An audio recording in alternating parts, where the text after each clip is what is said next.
আসসালামু আলাইকুম। আমি আজকে দেখাবো একটা ডিম দিয়ে অনেকগুলি পিঠা বানানোর রেসিপি। একটা ডিম, 1 কাপ পানি, একটু সয়াবিন তেল, একটু লবণ, 2 টেবিল চামচ চিনি আর একটু কালো জিরা দিয়ে চালের গুঁড়ো মেখে ফেললাম। মেখে আটাটা রুটির আটার মতো শক্ত করে নিয়ে বেলে তারপরে আমি সাজি দিয়ে কেটে নিলাম। তারপরে কী করলাম, তেল গরম করে তেলে দিয়ে দিলাম।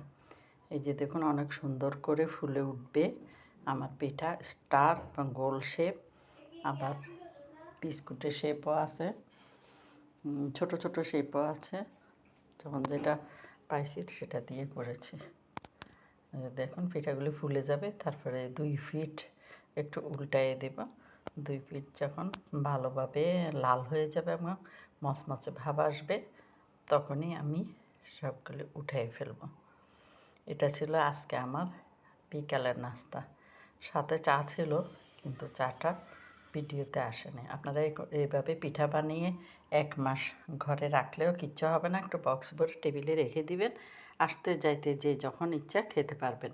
এই পিঠাগুলো অনেক মজাদার হয়, মচমচেও হয়। যখন ইচ্ছা তখন খাওয়া যায়।